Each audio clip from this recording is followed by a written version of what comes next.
गौतम बुद्ध की शादी की कहानी भारत के लुम्बिनी में राजकुमार सिद्धार्थ का जन्म हुआ था। उनके पिता राजा शुद्धोधन और माता रानी माया देवी थीं। सिद्धार्थ के जन्म के बाद रानी माया देवी का निधन हो गया। राजा शुद्धोधन ने सिद्धार्थ का पालन पोषण राजकुमार के रूप में किया। सिद्धार्थ की शिक्षा दीक्षा हुई और उन्हें राजकुमार के योग्य बनाया गया। सिद्धार्थ के विवाह के लिए राजा शुद्धोधन ने यशोधरा से विवाह तय किया। यशोधरा राजा सुप्रबुद्ध की बेटी थी। सिद्धार्थ और यशोधरा का विवाह हुआ और उनका एक पुत्र राहुल हुआ। दोनों का जीवन सुखमय था, लेकिन सिद्धार्थ को जीवन की सच्चाई को समझने की इच्छा हुई।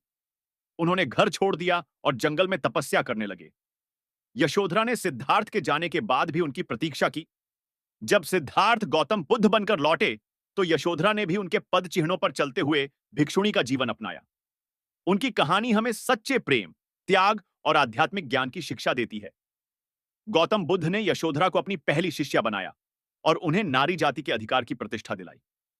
गौतम बुद्ध की शादी की कहानी हमें यह सिखाती है कि जीवन में सच्चा प्रेम और त्याग कितना महत्वपूर्ण है। कुछ महत्वपूर्ण बातें। गौतम बुद्ध का जन्म लुम्बिनी में हुआ था। उनका विवाह यशोधरा से हुआ था। उन्होंने घर छोड़कर जंगल में तपस्या की।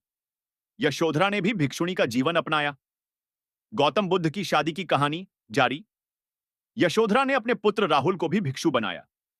राहुल ने अपने पिता के पद चिन्हों पर चलते हुए आध्यात्मिक ज्ञान प्राप्त किया। गौतम बुद्ध ने अपने जीवन के अंतिम दिनों में यशोधरा से मिले।